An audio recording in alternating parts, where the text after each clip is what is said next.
నా పేరు రాజ్యం, మీ అందరికీ తెలుసు. మా ఆయన పేరు నారాయణ. మొన్ననే మా ఆయనతోటి షాపింగ్కి పోతే బాగా షాపింగ్ చేసుకో రాజ్యం, ఎంతకాలంటే అంత, ఎలాగో ఊళ్ళల్లో ఉండట్లేదు కదా అన్నాడు. సరే అని చెప్పి షాపింగ్ చేస్తుంటే వెనకాల నుంచి ఒక అమ్మాయి పిలిచింది. నారాయణ అని చెప్పి నాకంటే ప్రేమగా పిలిచింది. ఇదేందిరా బాబు నాకంటే ప్రేమగా పిలుస్తుందని చెప్పి ఏం కథ నడుస్తుందని అడిగితే కాలేజీలో అప్పట్లో కొంచెం వ్యవహారం నడిచిందిలే రాజ్యం, మర్చిపో అన్నాడు. అంటే పెళ్ళికి ముందు వ్యవహారం చేశాడు. నేను నిజంగా గుండె గుబ్బేలు అనిపోయింది నాకు. నారాయణ ఏంది నారాయణ నాకు ఇట్టా పెట్టావు, నువ్వు ఇట్లా తప్పు కదా నువ్వు ఇట్లా చేయడం అని నిలదీసి అడిగా. అన్నీ నీ తర్వాతే రాజ్యం, పెళ్ళైన తర్వాత అన్నీ మర్చిపోయాను అన్నాడు. ఫస్ట్ ఒక అమ్మాయిని ప్రేమించాక మనసారా ఇంకా మర్చిపోతారు కదా, ఇంతకు ముందున్న లవర్. ఆయనకి పెళ్ళైంది, ఆయనకి పెళ్ళైంది, వాళ్ళిద్దరు అడగండి ఫస్ట్. నేను సినిమాలో గురించి అడుగుతున్నా, నిజ జీవితంలో గురించి కాదండి. సినిమాలో మర్చిపోతారు కదా, ఒక హీరోయిన్ వచ్చాక ఇంకొక హీరోయిన్ ఏంటంటారు మీరు? ఏమంటావు తెలీదు. ఇప్పుడు అంటే ఆవిడ మీ లవరా? ఆవిడే గర్ల్ ఫ్రెండ్. Girl friend. ఈవిడే friend who's a girl friend. అంటే ఒకళ్ళు ఉంటుండగా ఎక్స్ గర్ల్ ఫ్రెండ్ని మళ్ళీ మీ లైఫ్లోకి ఎంటర్ చేయనిచ్చారనమాట. అంటే మగాళ్ళంత ఇంతేనా? అమ్మ నారాయణ వీడు నన్ను మర్చిపోయాను అన్నాడు దాన్ని, అయితే వీడు మర్చిపోలేదన్నమాట. ఏమంటారు మీరు?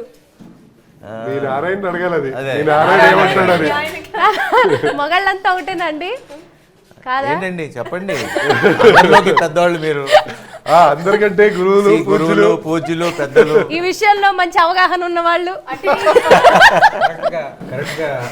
డైరెక్టర్ గారు, ఎందుకంటే ఈ కథ ఈయన లైఫ్ లో నుంచి ఇన్స్పైర్ అయ్యి రాసిన కథ. నిజం అండి. ఫస్ట్ పెద్దల్ని అడగండి, ఆయన చెప్తారు. కరెక్ట్. పెద్దలు చెప్పండి. ఒకళ్ళు వచ్చాక లైఫ్ లో పాత బాకీల్ని మర్చిపోతారా, అకౌంట్స్ కంటిన్యూ చేస్తారా? మీ నారాయణ ఏం చేశాడు రాజ్యం? మా నారాయణ ఏం చేశాడు తెలియక ఇంతమంది ఒపీనియన్ అడుగుతున్నా. ఒక్కొక్క జీవితంలో ఒక్కొక్క కథ ఉంటుంది. ఈ కథ సంబంధించి ఏంటనేది రామ్ అప్రాజ్ గారిని అడగాలి మనం. ఓకే, జరిగిన స్టోరీ కాబట్టి ఆయన మామూలుగా ఫస్ట్ మీరు చెప్పండి. మా లైఫ్ లో జరిగింది కాదండి, ఇలా నారాయణ లాంటి వాళ్ళని చాలా మందిని చూసి అలా దానిలో నుంచి తీసుకొని ఎగ్జాంపుల్ చెప్పండి. ఇప్పుడు నారాయణ, సీను, అలా చాలా నేను ఒకటి చెప్తా. యాక్చువల్గా పబ్లిక్ కాన్సెప్షన్ లో నారి నారి నడుమ మురారి అంటే ఒక కాన్సెప్షన్ ఉంటుంది. ఏకకాలంలో ఇద్దరు అన్న ఒక వ్యవహారం ఉంటుంది. బట్ డెఫినెట్గా దానికి అది కాదు, దానికి మించిన సర్ప్రైజ్ ప్లాట్ ఈ సినిమాలో ఉంటుంది. అంతకు మించి అంతకు విభిన్నమైనటువంటి ప్లాట్. నారి నారి ఇద్దరు ఆడవాళ్ళ మధ్యలో హీరో నలిగిపోతారే కానీ, బట్ ఏ కారణం కోసం నలిగిపోతారు అన్నది డెఫినెట్ అందరూ అనుకునే ఇద్దరి మధ్య ఇది కాదు. ఇది ఒక సెపరేట్ సెటప్, సెపరేట్ ప్లాట్. ఇది అది సినిమా చూస్తే మీకు తెలుసు, కొత్త కాన్సెప్ట్ ఇది. అంటే జీవితం ఇంత విచిత్రంగా మహానుభావుల్లో మళ్ళీ కొత్త కాన్సెప్ట్ అంటారు కదా, అలా ఇది ఒక కొత్త కాన్సెప్ట్.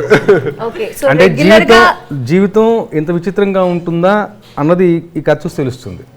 ఒక విచిత్రమైన ఒక లాక్ ఉంటుంది. బట్ ఇద్దరు ఆడవాళ్ళ మధ్య కాబట్టి that also it is apt title, నారి నారి నడుమ మురారి.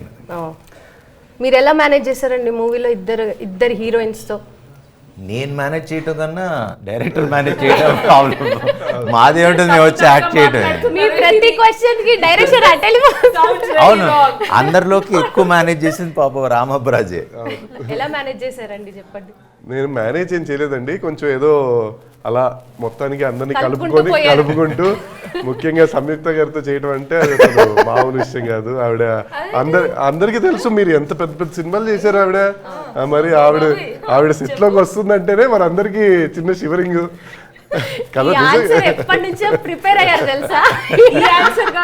ఇంకోటి చెప్పా, డైరెక్టర్ గురించి ఏమడిగితే ఆయనతో వర్క్ చేయడం అంటే అది ఒక స్పెషల్ ఎక్స్పీరియన్స్ అని ప్రతి ఇంటర్వ్యూలో ఇలా గొప్పగా చెప్పాలి, మాట్లాడాలి అనేది ఆయన చెప్పారు. అసలు మేము డైరెక్ట్ గా మీరు అడగకముందే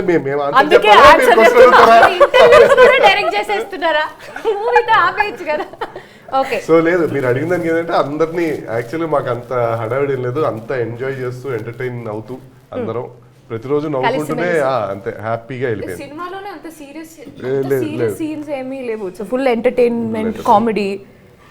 రియల్ లైఫ్ లో కూడా entertainment, full entertainment, full fun.